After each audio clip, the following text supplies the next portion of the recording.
오늘 저희들에게 주시는 하나님 말씀은 요한계시록 7장 9절에서 17절 말씀입니다. 요한계시록 7장 9절에서 17절 말씀.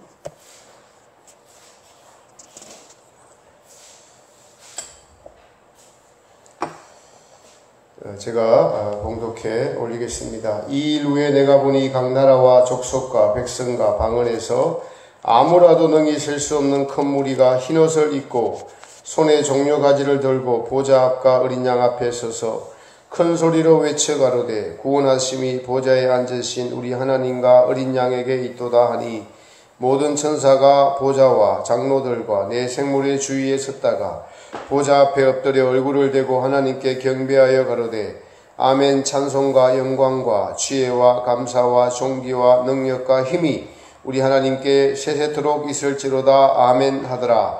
장로 중에 하나가 응답하여 내게 이르되 이 흰옷 입은 자들이 누구며 또 어디서 왔느뇨? 내가 가로되 내 주여 당신이 알리이다 하니 그가 나더러 이르되 이는 큰 환난에서 나오는 자들인데 어린 양의 피에 그곳을 씻어 희게 하였느니라. 그러므로 그들이 하나님의 보좌 앞에 있고 또 그의 성전에서 밤낮 하나님을 섬기매 보좌에 앉으시니가 그들 위에 장막을 치시리니 저희가 다시 줄이지도 아니하며 목마르지도 아니하고 해나 아무 뜨거운 기운에 상하지 아니할지니 이는 보좌 가운데 계신 어린 양이 저희의 목자가 되사 생명수 샘으로 인도하시고 하나님께서 저희 눈에서 모든 눈물을 씻어 주실 것임이러라. 아멘. 할렐루야. 우리 예수님의 크신 은혜가 주님 앞에 나온 모든 분들께 함께 하시기를 주님의 이름으로 축복합니다. 요한계시록은 성경 66권의 결론의 말씀으로서 하나님께서 7년 대환란으로 제약된 세상을 심판하시고 그리고 성도들을 연단하셔서 정결하게 깨끗하게 만드셔서 순교를 하게 하시거나 또 대환란을 통과해서 정결한 백성으로 천년왕국을 만드시는 기간이 바로 7년 대환란의 기간이고 이 7년 인류의 마지막 심판을 기록해 놓은 책이 요한계시록입니다. 오늘 본문은 사도 요한이 7년 대환란의 결과를 한상으로 보고 쓴 책이죠. 요한의 계시록으로서 사도 요한이 모든 환란이 지금 끝난 상황을 계시록 7장에서 보여주고 있습니다. 이 오늘 읽은 내용을 보면은 우리 기독교 신앙은 확실히 소망의 신앙인 것을 알 수 있습니다. 본문도 우리에게 큰 소망을 주시는 말씀입니다. 왜냐하면은 하나님은 성도들에게 지금 흰옷을 입혀주시고 천국 백성을 만드셔서 바로 하나님과 함께 영원한 천국을 이루시는 줄이지도 아니하고 목마르지도 아니하고 해나 아무 뜨거운 기운에 상하지 아니하고 보좌 가운데 계신 어린 양이 저희의 목자가 되사 생명수 샘으로 인도하시고 그리고 하나님께서 과거의 모든 환난 받은 것들에 대한 눈물을 씻겨주시는 장소, 그곳에 지금 큰 흰옷 입은 큰 무리가 들어가서 천국에 들어가 있는 이 장면을 사도 요한에게 보여주시는 것입니다. 그래서 계시록 뒤에 나오는 이 환난을 통과해서 나오는 흰옷 입은 백성들, 천국 백성들을 우리에게 보여주고 계십니다.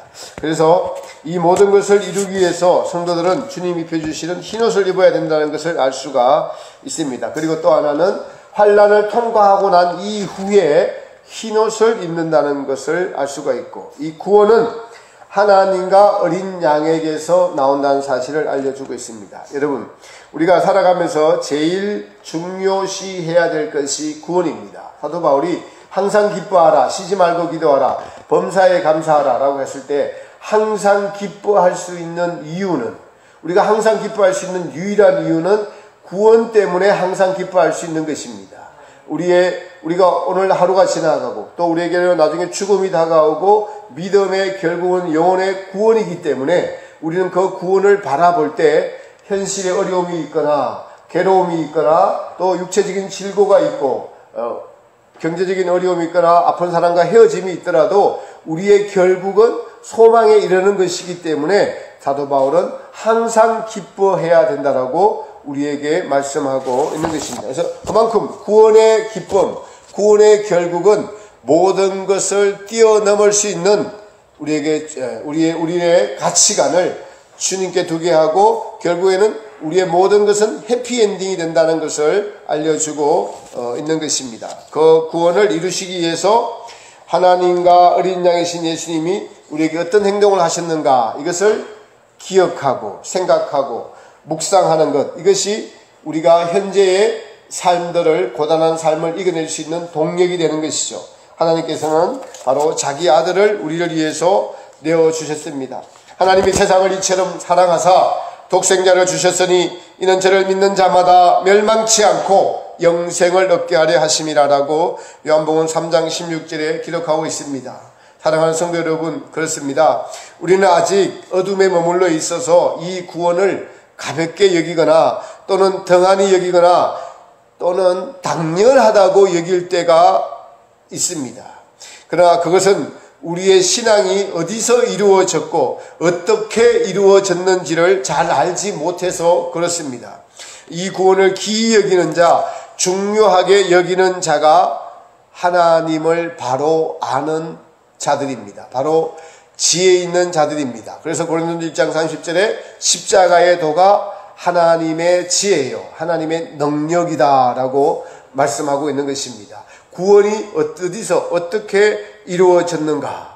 이 구원을 기이 여기는 자, 중요하게 여기는 자가 바로 하나님이 누구신지를 알아갈 수 있는 자들이라는 것이죠. 지난주 수요일 집회 때에 하나님께서 우리의 구원 방법으로 왜 십자가를 선택하셨는가에 대해서 같이 공부한 적이 있습니다. 십자가는 하나님의 구원의 방법으로 택한 것이죠.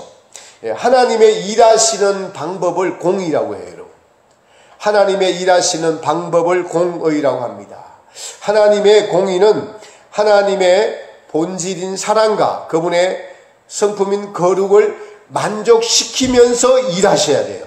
이것이 하나님의 공의입니다. 물론 모든 것의 출발점은, 이것의 출발점은 주권자이신 하나님, 창조주이신 하나님, 창조주이신 하나님은 하나님의 영광을 타인에게, 타 피조물들에게 양보할 수 없다는 것에서 출발합니다. 이 출발을 했는데 이게 영광을 가로채는 죄가 생겨버렸습니다. 타락한 루시퍼 천사장이 죄를 범해서 이것이 이 땅에 들어왔고 아담과 하와가 불순종해서 죄를 범했습니다. 하나님은 이 불순종한 타락한 아담과 하와를 그리고 우리 민족들을, 인생들을 불쌍히 여기셔서 구원하시기로 하시는 것이 하나님의 사랑에서 시작된 긍휼입니다. 이거 보니까 비참하게 그냥 그렇게 살다가 지옥 갈 수밖에 없는 죄인들이거든요. 그래서 하나님은 하나님의 방법으로 사랑하시는 것입니다. 하나님의 구원의 방법으로 그래서 십자가를 선택하신 것입니다. 우리가 생각하기를 하나님은 무소부재하시고 전지전능하시고 모든 것이 가능한 능력이 있으신 분이시죠. 실제로 하나님께는 여러분 불가능한 것이 없습니다. 하나님은 모든 인생들을 다 모아놓고 내가 너희의 죄를 다 사하노라 하실 수 있는 그런 능력이 있지만은 하나님의 사랑과 하나님의 거룩 때문에 그렇게 하실 수가 없는 거예요. 그래서 사람들이 하나님을 잘 알지 못하는 것입니다. 하나님은 불의를 행하실 수가 없으십니다. 하나님은 하나님의 속성인 사랑을 스스로 만족시키면서 하나님의 거룩을 만족시키면서 일해야 됩니다. 이것이 만족시키지 않으면은 하나님은 공의롭다고 할 수가 없습니다. 하나님의 사랑과 하나님의 거룩을 만족시키시면서 일하시는 방법이 바로 십자가입니다. 여러분, 십자가는 매우 괴롭고 어렵고 십자가는 여러분 번거롭고 하나님이 십자가에 달리신다는 상상을 우리는 할 수가 없습니다. 왜냐하면 우리 인간은 자기를 사랑하니까 우리에게 주어진 십자가도 지기 싫어하고 십자가에 매달리는 것은 더더욱 상상할 수 없어요. 우리 자신으로는. 그러니 우리가 상상할 수 없고 우리가 할 수 없으니까 이해할 수 없는 겁니다. 하나님은 이걸 안 해도 되는 분이시니까, 하나님은 창조주신데 왜 그렇게 하셨는가? 라고 이해하려고 하지도 않고, 이해할 수도 없고, 그냥 구원을 쉽게 생각하고, 그래서 이 땅에서 먹고 마시고 즐기고 하나님의 축복을 받으려고 하는 어리석은 어둠에 머물러 있는 자들이 될 수밖에 없는 것이 오늘날 대부분의 성도들의 현실입니다. 그러나 지혜 있는 자들은 하나님이 왜 하필이면 구원의 방법으로 십자가를 선택하셨을까? 이런 질문을 던지고 이 질문에 대한 답을 구하다가 찾을 수 있는 것이 하나님의 공의. 하나님은 사랑이십니다. 하나님은 거룩하신 분이십니다. 하나님은 불의를 행하실 수가 없습니다. 하나님은 거짓을 행할 수가 없습니다. 하나님의 그 사랑으로 구원을 하시기로 작정하시고, 하나님은 정직하시고, 그래서 하나님은 시건치 않으셔서 그 말했던 것을 이루시는 것이죠. 구원하기로 작정하셔서 아담과 하와를 여러분 가죽옷을 해입했지 않습니까? 그래서 하나님은 그 약속을, 신실한 약속을 지키시는 하나님이십니다. 사랑은 그냥 말로만 사랑이 아니죠. 우리도 사랑한다고 하면서 여러분, 반드시 사랑은 행함이 따라야 됩니다. 사랑은 반드시 희생이 밑받침돼야 돼요. 자기의 모든 것을 내어주는 것이 사랑입니다.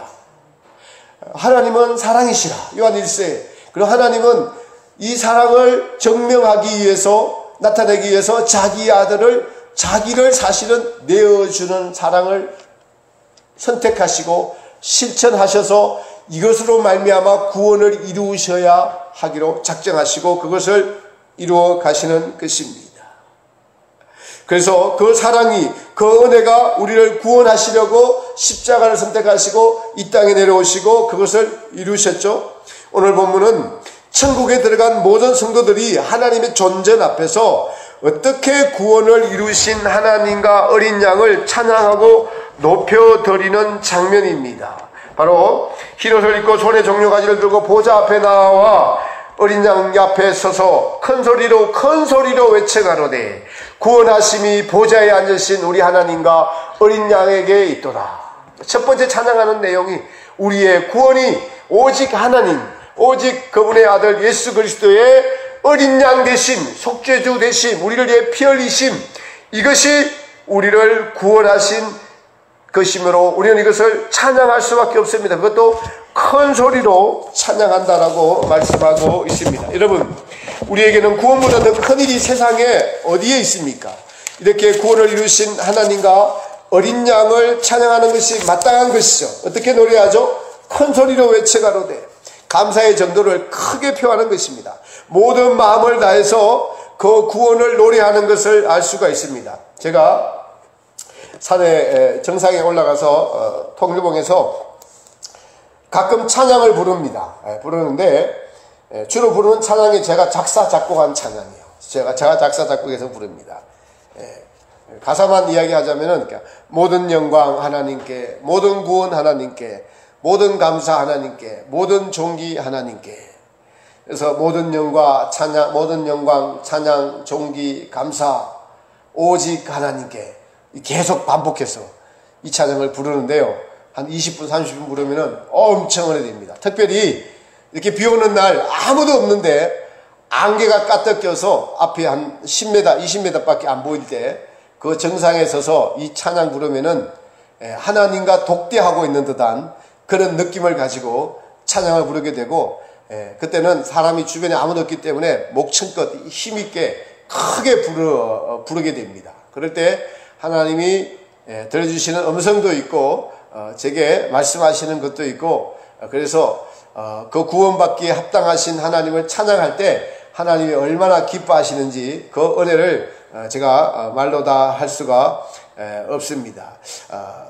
우리의 신앙은 구원을 이루신 하나님을 알고 또한 그분의 뜻에 순종해서 어린 양이 되신 예수님이 누구신지 알아가는 것, 구원의 감사와 그 깊이를 알아가는 것, 그래서 그 은혜를 알고 하나님을 찬양하고 감사하는 것이 바로 우리의 삶에 하나님께 영광 돌리는 삶의 목적이다라고까지 할 수가 있습니다. 그런데 여러분, 이 구원을 얻은 무리들이 무슨 옷을 입었죠? 흰옷을 입었다고 기록하고 있습니다. 이 흰옷은 구원을 얻은 모든 무리들이 한 명도 빠지지 않고 입는 옷입니다. 우리는 계시록상에서 이 흰옷을 환란을 통과해서 입은 것이라는 것을 보면서 구원이 어떻게 이루어져 가는지 명확하게 알 수가 있습니다. 13절에 보니까 장로 중에 한 분이 이 흰옷 입은 자들이 누구며 또 어디서 왔노라고 물으니까 사도 요한이 14절에 내 주여 당신이 알리이다. 당신이 알았습니까? 라고 장로에게 다시 물으니까 그 장로가 이렇게 대답을 합니다. 이는 큰 환난에서 나오는 자들인데 어린 양의 피에 그 옷을 씻어 희게 하였느니라. 여기서 흰옷은 구원을 받은 무리들이 입는 옷이죠. 그 옷이 환난을 통과해서 입는 옷이라는 것이 매우 중요합니다. 흰옷은 구원을 받은 정표라고 할 수 있습니다. 그렇다면 택한 백성은 모두가 오늘 보니까 하나님 보좌 앞에 전부 흰옷을 입고 섰습니다. 큰 환난을 통과해야 입을 수 있는 옷인 것을 알 수가 있습니다. 또한 이것을 우리가 뒷받침하는 성경은 사대교회 사자에게 보낸 편지에서 주님은 이기는 자가 흰옷을 입게 되겠다라고 말씀하십니다. 이기는 자에게는 흰옷을 주어 입게 하시겠다. 그러니까 이기지 못한 자는 아직 흰옷을 못 입었다라는 것입니다. 사대교회 사자는 흰옷을 입었다는 말씀을 하지 않는데 너희 교회 중에 몇 명은 내게 합당한 자인 연고로 조금 있으면 곧 흰옷을 이 땅에서 입게 될 것이다 라고 주님은 말씀하십니다. 또 라오디게 교회 사자에게도 흰옷을 사서 입으라 라고 말씀하십니다. 주님으로부터 흰옷을 사서 입으라. 그러니까 사도교회의 목회자나 라오디게 교회의 목회자는 주님이 사도 요한이 편지를 쓸 그 당시에 흰옷을 아직 못 입었다라는 것을 알 수가 있습니다. 그래서 이기는 자가 흰옷을 입게 된다. 대환난을 통과하면서 나오는 자들은 그래서 교회 시대에 이기는 자들과 같이 익은 열매가 되어서 흰옷을 입고 천국에 들어가는 것을 알 수 있습니다. 즉 대환난을 들어가는 성도들은 환난을 다 마쳐야 입게 되는 것이 흰옷입니다. 우리가 예수님을 믿고 지금 우리는 출애굽이라고 합니다. 애굽을 탈출해서 가나안 땅까지 가는 광야의 여정이 있는데 광야의 여정을 다 마칠 때 입게 되는 옷이 바로 구원을 보증하는 흰옷이다라는 사실입니다. 그렇다면 하나님께서는 왜 대환난을 마쳐야 흰옷을 입게 해 주시는 것일까요, 여러분? 그것은 죄와 관련이 있습니다. 죄는 우리 안에 뿌리박힌 이 원죄로부터 나오는 내면죄와 그리고 행실로 나타나는 표면적인 죄들이 있죠. 하나님께서는 우리가 얼마나 죄인이고 이 죄가 하나님이 얼마나 싫어하시고 미워하시는지를 우리가 절실하게 깨닫기를 원합니다. 우리가 죄인인가를 하나님은 얼마나 죄인인가를 절실하게 깨닫기를 하나님이 원하신다는 것입니다. 하나님께서 이 죄를 위하여 하신 일이 뭐죠? 자기 아들을 내어주는 것이었습니다. 이 죄를 위하여 자기의 모든 육체를 다 내어주고 물과 피를 다 쏟아 내어주시는 것이 죄 때문에 그렇다는 것입니다. 이러한 하나님의 사랑과 예수님의 희생으로 얻은 것이 구원이고 이 구원의 정표가 바로 흰옷입니다. 여러분, 이 흰옷을 입기까지는 과정이 있습니다. 그것은 바로 우리의 죄를 없이 하시기까지 하나님께서는 환난을 통해서 우리를 연단시킨다는 것입니다. 로마서 6장에 기록된 로마서 5장 3절에 기록된 다만 이뿐 아니라 우리가 환난 중에도 즐거워하나니 이는 환난은 인내는 연단은 소망을 이루는 줄 압니다. 환난은 인내를, 여러분, 이 인내가 우리를 연단시킵니다. 믿음의 연단을 이루어갑니다. 인내하면서, 여러분, 인내하지 못했을 때 우리가 죄를 회개하는, 그래서 보혈의 은총으로 사함을 받을 때, 때로는 여러분요, 죄가 우리를 지배할 때 죄를 이기려고 하는 성령님을 따라 행하는 의지, 이 죄가 주는 환경과 그 고독함과 때로는 여러분 남들에게 비방을 받거나 또 억울한 일을 당하거나 그럴 때 주님의 은혜를 풍성하게 주시면은 그냥 넉넉하게 이길 수 있지만은 그러나 주님은 때로 은혜를 풍성하게 주시지 않고 그냥 감당할 만큼만 은혜를 주실 때는 그냥 폭발하기 직전까지 갑니다. 그냥 저것을 어떻게 말로 한번 싸붙여 줄까? 뭐 이런 가다가 또 나중에 어떻게 되죠? 폭발하게 됩니다. 폭발해요. 폭발하게 될 때 우리는 뭘 깨닫죠? 역시 나는 죄인이야. 나는 내 힘으로 이 죄를 이길 수 없어. 나는 이 포악성을 이길 수가 없어. 내 안에 있는 이 욕심을 이길 수가 없어. 그냥 혈육간의 애정 때문에 또 만족이 안 되니까 또 폭발을 했구나. 이렇게 이런 것들이 반복되면서 내가 얼마나 죄인인가, 내 안에 있는 이 죄는 나를 얼마나 사랑하고 내 마음에 들지 않으면은 나는 그냥 죄를 짓는구나. 여러분, 죄는 그렇지 않습니까? 다 죄는 누구 때문에 짓는 거예요? 타인 때문에 짓는 게 아니고 자기 마음에 안 들어서 짓는 것이 사실은 죄입니다. 죄는 내 안에 있는 것이 죄예요. 이러한 죄를 바라보고 이 죄를 위하여 십자가에 달리신 예수님이 얼마나 귀하고 소중한가, 이것을 깨달아 가는 것이 광야의 여정이고 하나님이 이것을 허락하셨어요. 그냥 구원이 어떻게 이루어지는가? 바로 아담의 불순종으로 말미암아, 아담의 불순종으로 죄가 들어왔죠. 그러니까 하나님이 계시고 하나님과 교통하고 하나님의 말씀을 들어야 되는 것이 피조물의 마땅한 도리인데도 불구하고 아담의 불순종으로 말미암아 죄가 들어왔습니다. 그러나 구원을 이루시는 방법은 하나님의 아들 예수님께서 우리를 위하여 이 땅에 오셔서 순종의 본을 보여주셔서 우리로 그 자취를 따라가게 하셨어요. 그래서 우리는 이 죄와 싸우면서, 내 안에 있는 죄와 싸우면서 순종함으로, 하나님의 뜻에, 하나님의 말씀에 순종함으로 그렇게 싸울 때 우리의 의지가 연단되어져 가면서 믿음이 성장을 이루면서 그것이 다 하나님 앞에 합격했을 때 비로소 우리 안에 있는 죄의 원죄를 뽑아주시고 그렇게 될 때 죄는 사라지고 바로 천국이 우리 안에 비로소 임하는 것, 이것이 이 땅에서 이루어진 자들이 교회 시대에 이긴 자들이고, 그래서 7년 대환란을 통해서 말로 다 할 수 없는 여러분 어려움들이 있습니다. 환경들이 있습니다. 먹을 것 없죠. 입을 것 없죠. 그냥 지진이 일어나죠. 전쟁이 일어나죠. 바깥에 다니지 못합니다. 내 목숨 내 것이 아닙니다. 전쟁에서 3분의 1이 죽고 60억 인구 중에서 살아남는 인구가 극소수일 정도로, 7년 대환란이 끝나면 극소수가 될 정도로 큰 환란이 있을 때 예수 믿는 믿음을 지킨 것은 바로 목숨을 걸어야 지킬 수 있을까지, 그런 짧은 기간, 7년이라는 짧은 기간 안에 성도들을 연단시키셔서 구원하시는 것이 하나님의 뜻이고, 이 구원이 이루어진 상태를 오늘 계시록 7장에서 사도 요한에게 보여주고 있는 것입니다. 여러분, 그렇습니다. 그래서 오늘 본문은 대환란을 통과해 나온 성도들이지만은 우리에게는 아직 대환란이 오지 않았죠. 그럼 우리는 어떻게 살아야 할까요? 지금 주어진 환경이 바로 환란의 환경이라고 생각하고 살아야 합니다. 제가 이 핵심 진리를 알고 또 이 진리를 흰옷 입는 진리의 이런 원리를 알고 난 이후에 우리의 문제점이 뭐냐 하니까, 우리는 대환란 사역자들이라고 말할 때 지금 최선을 다해서 살지 않겠다는 것이 있어요. 대환란이 오면은 가서 열심히 살 거야. 그렇게 말하는 분들은 대환란 가서 감당하지 못합니다. 지금 당장 오늘 우리가 최선을 다해서 주님의 말씀을 순종하고 살지 못하면은, 그거는 대환란에 가면 우리는 대환란 사역자라고 하는 것은 오늘 내게 주어진 시간, 이런 모든 것들이 하나님이 주신 것이라는 것을 알지 못하고 자기 마음대로 자기 생각대로 살아가겠다는, 사실은 우리 안에 뿌리 박힌 지독한 아집성, 자기를 사랑해서 일을 뒤로 미루는 이러한 아집성에서 나오는 진리를 왜곡하는 어두움입니다. 우리는 오늘 살아야 돼요. 지금 살아야 됩니다.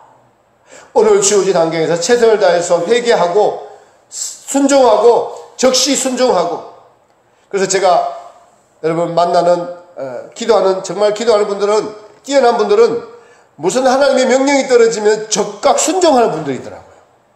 제게도 보니까 미루는 습관이 있어요. 적각 순종하지 못하는 것도 있는데, 제가 최근에 배운 것은 하나님의 말씀이 떨어지면 영과 육을 분별해서 영의 말씀이면 적각 순종해야 되는 겁니다. 그래야만 믿음의 성장을 이루고 주님의 뜻을 따라가서 어디로 인도하든지 가는, 실제로 교회 시대에 이긴 자들처럼 우리도 그 발자취를 쫓아갈 수 있는 것이죠. 그렇지 못하다면 일을 미루거나 자기의 일은 바쁘고 주님의 일은 뒤로 미루고, 기도하는 것은 게을르고 먹는 것은 빠르고 내 물건 사는 데는 빠르고 주님의 것은 뒤로 한다면은 우리는 아직 가야 할 길이 먼 것입니다. 코로나라는 이러한 환경이 세상을 바꿔놨죠.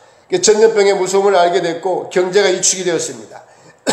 우리나라는 이번 분기에 마이너스 3%의 역성장을 했다고 하지만은 미국은 30몇 %라는 대공황과 같은 그러한 역성장입니다. 이럴 때 공황이라는 자체가 사람을 두렵게 하고 떨게 하는 것입니다. 실직에 대한 공포, 두려움, 먹을 것이 없을 때의 두려움, 사느냐 죽느냐의 공포 때문에 오는 두려움, 이러한 두려움들을 이겨내는 것이 지금 여러분들에게 예수님이 주인이 되느냐 되지 않느냐, 지금 우리가 그것을 이뤄놓지 않으면은 실제로 대환란 가서 어떻게 우리가 이루겠습니까? 여러분, 이 믿음이, 예수 믿는 믿음이 우리를 구원해 주는 줄 믿습니다. 우리 인간은 완전하지 않기 때문에 자꾸 실수하고 또 낙심하고 낙담하고 절망하고 세상으로 향하기도 하는 어리석은 존재들입니다. 그럼에도 우리 하나님의 오래 참아주심으로 우리를 지금 이 자리에 있게 하셨고, 오늘도 말씀을 듣게 하시고 회개케 하시고 다시 결단케 하시고 주님께 나아가시는 것이 은혜인 줄 믿으시기 바랍니다. 이 장로가 어린 양의 그 피에 옷을 씻어 희게 하였느니라 라고 말씀합니다. 그 옷은 바로 우리의 행실, 자기의 행실을 의미합니다. 여러분, 그렇습니다. 우리의 행실은 우리의 죄를, 우리의 모든 말과 행위들을 의미하죠. 우리가 남을 판단하거나 우리는 비방하지 않아야 합니다. 우리는 삶에서 이웃이나 남편의 잘못이나 가까운 친구들의 잘못을 보고 마음속에서 화를 내거나 불평이나 원망을 합니다. 제가 가까운 분들 이렇게 보니까 휴가철인데 가까운 분들을 향해서 원망하고 불평하는데 이러면 안 되는데 라고 해서 기도를까지 해줬지만 말을 해줬어야 되는데 말을 해주지 않으니까 바로 사고가 납니다. 사고가 난다는 건 교회에 오지 못하는 거예요. 기도하는 이유도 주님이 주인이 되어서 남편을 잘 섬기고 이웃을 잘 섬기고 선을 행하는 것이 기도의 목적인데 그것까지 아직 깨닫지 못하고 계시더라고요. 그렇습니다. 우리는 삶에서 이웃이나 남편의 잘못이나 가까운 친구들의 잘못을 보고 마음속에서나 실제로 화를 내거나 불평이나 원망을 하죠. 분명히 이것은 이웃의 삶의 태도가 잘못된 것은 맞습니다. 그러나 그들을 보고 정죄하고 비판하고 원망하고 불평하는 본인의 마음도 잘못된 거예요. 주님은 이웃을 탓하지 않습니다. 여러분, 신앙은 예수님과 나와의 관계입니다. 우리가 여러분 심판대 앞에 섰을 때 이웃을 핑계댈 수 있을까요? 절대 이웃을 핑계댈 수 없습니다. 주님은 우리의 마음을 관심하세요. 우리의 마음과 행실을 관심하고 계시다는 사실을 아시기 바랍니다. 그래서 너 때문에 라고 하는 자는 어리석은 자예요. 어리석은 자입니다. 이 주변에서 나에게 핍박이 오거나 괴롭게 할 때는 상을 쌓으라고, 숯불을 쌓으라고 그렇게 주시는 환경이에요. 그렇게 해서 천국의 상을 쌓고 우리의 믿음이 연단되어져 가고, 또 그렇지 못하고 같이 반응했을 때는 회개하라고 주시는 사건들입니다. 나의 어리석음을, 나의 죄인됨을 깨달아 알라고, 그렇지 않으면 상을 쌓으라고 주시는 모든 환경과 기회들이라는 사실을, 이것이 믿음의 관점에서 봐야지 이렇게 보입니다. 그렇지 않으면 그 환경이 우리를 지배해서 죄를 범하게 하고 우리를 낙심하게 하고 낙담하게 하고 그냥 다시 하나님에게서 멀어지게 합니다. 그렇습니다. 여러분, 우리에게 주어진 환경에서 주신 십자가를 지는 것, 받아들이는 것, 이것이 바로 환난을 통과하는 것입니다. 잔느 기용은 프랑스의 명가에서 태어났습니다. 명문가에서 태어났죠. 그녀는 매우 아름답고 신분이 높은 사람이었어요. 많은 사람이 그녀를 부러워했고 존경했습니다. 그런데 그녀가 예수님을 영접하고 난 뒤에 얼마 안 돼서 천년주에 걸렸어요. 루이 14세가 일종의 고약을 보내줬는데 약을 바르면은 곰보가 되지 않는 그런 약이었다고 합니다. 그러나 그녀는 하나님께 이렇게 기도했습니다. 하나님, 당신이 원하시면 나는 곰보가 되겠습니다. 내가 왜 얼굴이 예뻐야 합니까? 만약 당신이 내게 곰보가 되기를 원하시면 저는 약을 바르지 않고 곰보가 되겠습니다. 이것이 바로 환난에 굴복하지 않고 오직 하나님의 뜻이면은 순복하겠다는, 십자가를 지겠다는 환난을 통과하는 자들의 마음가짐입니다. 이러한 잔느 기용은 많은 이들에게 기감이 되어서 오늘날까지 그 책들이 우리에게 정말 예수님께로 향하는 귀한 책이 되고 있습니다. 하나님은 이러한 마음의 자세를 가진 자들을 얻기를 원하세요. 이러한 자들이 이기는 자들이 되는 것입니다. 이러한 마음이 바로 환난을 빨리 통과해서 흰옷을 입을 수 있는 자들이 되는 것이죠. 하나님 주신 환난을 통과해가는 좋은 사례인 것입니다. 우리는 이러한 믿음의 선진들, 믿음의 성인들의 본을 본받아야 됩니다. 이들은 하나님의 말씀을 들은 즉시 실천하는 분들이셨어요. 그래서 이분들은 이 땅이 광야 여정임을 알았습니다. 그렇습니다. 하나님께서 성도들에게 대하려는 통과하게 하신 이유는 인간이 하나님께 불순종한 죄가 무엇인지, 그리고 그 죄는 얼마나 하나님을 섬기기를 싫어하고 그 죄가 사람들에게 어떤 영향을 미치고 있는지 이 죄를 다루시고 자기가 죄인임을 뼈저리게 느끼게 하셔서 천국의 주인이신 예수님은 얼마나 사랑이 많으신 분이신지 알려주시기 위하여 우리에게 이 광야의 여정, 광야 여정은 죄인됨을 아는 여정입니다. 하나님의 은혜는 얼마나 크신지, 하나님은 살아계시고 그분이 얼마나 우리를 사랑하시고 그분이 얼마나 좋으신 창조주이신지를 알아가는 것이 광야 여정입니다. 이 광야 여정을 빼면은 우리는 하나님을 알 수 없습니다. 그냥 성경의 지식으로만 알 수 있죠. 광야 여정이라는 것은 나의 죄인됨을 아는 것과 하나님의 선하심과 하나님의 위대하심과 하나님의 창조주이심, 우리 구주 예수님의 그 사랑을 알아가는 것이 바로 광야 여정 과정인 것입니다. 그러니 지혜 있는 자들은 이 땅이 잘 살고 잘 먹고 자기의 정력을 만족을 누리기 위한 행복의 땅이 아니라 천국으로 가는 여정임을 아는 것입니다. 아는 자들입니다. 그래서 신명기 8장 2절에 너희로 이 광야의 길을 걷게 하신 것을 기억하라, 잊지 말고 기억하라는 것입니다. 하나님이 왜 광야 여정을 길을 걷게 하시냐? 너 마음이 높아진 것, 너 교만하다, 너 사람이 떡으로만 사는 것이 아니라 하나님이 살아계시고 그분의 말씀으로 살아가는 것을 알게 하려고 하시려고 광야의 길을 허락하셨다. 광야 여정을 허락하셨다. 자, 여러분에게도 어려움의 환경들을 허락하신 이유가 하나님이 살아계시고 우리는 얼마나 죄인이고 그분은 얼마나 사랑이 많으신가를 알려주시려고 광야의 여정을 허락하셨다는 것입니다. 그래서 이 땅이, 지금 성도들이 사는 이 땅이 광야 여정의 길입니다. 여러분, 본문의 흰옷 입은 자들은 모두가 한 명 없이 이 광야 여정을 다 마치고 7년 대할란이라는 광야 여정을 마치고 흰옷을 입으신 것입니다. 이것은 하나님이 정하신 것으로서 변개할 수 없는 진리입니다. 그러니까 누구든지 흰옷을 입으려면 광야 여정을 다 통과하면서 자기의 행실을 성령님의 도우심으로 인해서 날마다 예수님의 보혈의 은총으로 정결하게 씻어야만 흰옷을 입을 수 있다는 것입니다. 이제 우리는 잘못된 신앙관, 신학을 버려야 할 때가 왔습니다. 믿으면 곧 천국, 그러니 죽으면 곧 천국 간다는 말을 하는 목사님들은 그 말에 대해서 책임을 져야 합니다. 성경은 반드시 오늘 본문에 환난을 통과하고 난 이후에 흰옷을 입는다고 하셨는데, 예수님 믿자마자 흰옷을 입는다는 의인이라고 칭해 주신다는 잘못된 발언을 하는 분들은 십자가의 도의 객관적인 십자가의 도, 이것만 깨닫고 주관적인 십자가의 도를 깨닫지 못하는 분들이 하는 잘못된 발언들이니 시정하셔야 되는 것입니다. 여러분, 이 흰옷을 입은 물이 들어가는 곳이 어디입니까? 바로 천국입니다. 15절, 여러분 15절 같이 읽어봅니다. 시작. 그러므로 그들이 하나님의 보좌 앞에 있고 또 그의 성전에서 밤낮 하나님을 섬김에 보좌에 앉으시니가 그들 위에 장막을 치시리니. 아멘. 네, 그렇습니다. 이 광야의 끝에는 하나님이 예비하신 영원한 천국이 있습니다. 여러분, 이 천국은 실제로 존재합니다. 여러분, 얼마나 믿으시나요? 믿어지십니까? 이 땅이, 누가 이것을 믿어지냐고요? 이 땅이 광야임을 알고 주님의 형상을 담기 위해서 세상의 것들을 즐기지 않고 주님 말씀을 순간순간 떨어질 때마다 존중하고 순종하면서 주님을 주인으로 모시고 사는 분들은 이 땅에서 반드시 천국을 소유할 수가 있습니다. 이 말씀을 듣는 여러분이나 유튜브를 보는 분들이 여러분이 이 땅에서 지금 현재 여러분의 천국을 소유하고 있지 못하다면은 여러분 믿음은 어린아이의 믿음이요, 아직도 땅의 것을 추구하는 믿음이기 때문에 하나님이 그 천국을 여러분에게 주실 수가 없는 거예요.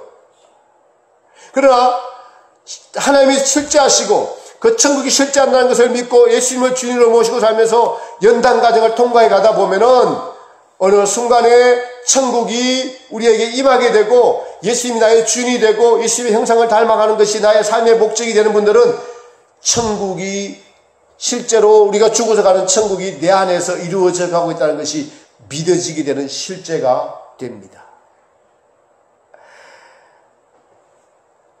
그렇지 않고 천국은 죽어서 가는 곳이라고 믿고 이 땅에서 하나님의 축복을 받으면서 살아야지, 광야는 무슨 광야, 연단은 무슨 연단이라고 하시는 분들은 이 땅의 천국을, 이 땅에서의 천국을 원하기 때문에 그들의 마음속에서는 사실은 주님이 주인이지 않습니다. 자기가 주인입니다.